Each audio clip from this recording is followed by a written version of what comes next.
তৃণমূল কংগ্রেস ছাড়া বঙ্গের সব দলের নেতারাই এখন বিহারমুখী।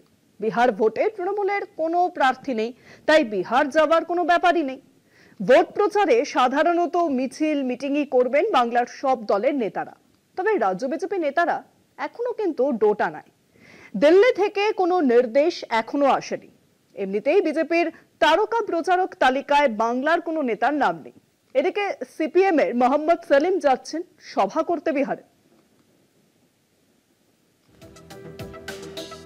বাংলার বাম কংগ্রেস নেতারা বিহারে মহাগঠবন্ধনের পক্ষে প্রচারে যাচ্ছেন। এ রাজ্য থেকে কংগ্রেস ছাড়াও সিপিএম, সিপিআইএমএল লিবারেশন নেতারাও বিহারের প্রচার করবেন। বিহার বিধানসভার হাই প্রোফাইল নির্বাচনকে এবার সব রাজনৈতিক দলই যথেষ্ট গুরুত্ব দিচ্ছে। প্রায় প্রতিটি দলই বিভিন্ন রাজ্য থেকে নেতামন্ত্রীদের বিহারে প্রচার, ভোট সংগঠনের কাজে পাঠাচ্ছে। পিছিয়ে নেই বাংলাও। তবে বঙ্গ বিজেপির নেতারা বিহারে প্রচারে যাবেন কিনা এখনো স্পষ্ট নয়। বিহারে আসন্ন বিধানসভা ভোটে এআইসিসির 3 সিনিয়র পর্যবেক্ষকের একজন হলেন অধীর চৌধুরী। বহরমপুরের প্রাক্তন এই সাংসদ এখন বেশিরভাগ সময়ই পাটনায় কাটাচ্ছেন। কিছুদিনের মধ্যেই বিহারে যাবেন মালদহ দক্ষিণের কংগ্রেস সাংসদ ঈশা খান চৌধুরী। বিহারে ডিস্ট্রিক্ট অবজারভারের দায়িত্ব দেওয়া হয়েছে ঈশাকে। কলকাতা পুরসভার দীর্ঘদিনের কংগ্রেস কাউন্সিলর সন্তোষ পাঠক এই মুহূর্তে বিহারের বক্সারে রয়েছেন। সন্তোষের সঙ্গে বিহারের সম্পর্ক নিবিড়, সে কারণেই হাত শিবির তাকে বিহারে প্রচারে পাঠিয়েছে।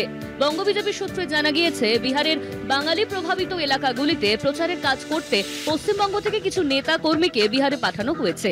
তবে বিহারে গেরুয়া শিবিরের তারকা প্রচারক তালিকায় বাংলার একজনও নেই। এই নিয়ে ক্ষুব্ধ রাজ্যের পদ্ম নেতারা। রাজ্য বিজেপির সভাপতি শ্রমিক ভট্টাচার্য, বিরোধী দলনেতা শুভেন্দু অধিকারী, কেন্দ্রীয় মন্ত্রী সুকান্ত মজুমদাররা প্রচারে যাবে কিনা এখনো স্পষ্ট নয়। বিহারে বড় বাম শরিক সিপিআইএমএল লিবারেশন, এই দল এবার 20টি আসনে লড়াই করছে। লিবারেশনের সাধারণ সম্পাদক দীপঙ্কর ভট্টাচার্য বর্তমানে বিহারেই রয়েছেন। লিবারেশনের ছাত্র যুব নেতাকর্মীরা বাংলা থেকে ইতিমধ্যেই বিহারে চলে গিয়েছেন। দলের কেন্দ্রীয় কমিটির সদস্য পার্থ ঘোষ বলেছেন, রাজ্য কমিটির একাধিক সদস্য বিহারেই রয়েছেন। কিছুদিনের মধ্যেই দলের রাজ্য সম্মেলন, তাই অনেক সিনিয়র নেতাই এবারে হয়তো প্রচারে যেতে পারবেন না। সিপিএম এর পলিট ব্যুরোর সদস্য ও বঙ্গের রাজ্য সম্পাদক মোহাম্মদ সেলিম বিহারে একাধিক সভা করবেন বলে জানা গিয়েছে। সেলিম জানান, বিহারের সিপিএম এর সূচি অনুযায়ী সেখানে মোট 4 দিন প্রচার করতে হবে। বিহারের সিপিএম যদি বাংলা থেকে আরো নেতাকে প্রচারে চায়, তাহলে সেই সব নেতাকেও প্রচারে পাঠাবে আলিমুদ্দিন।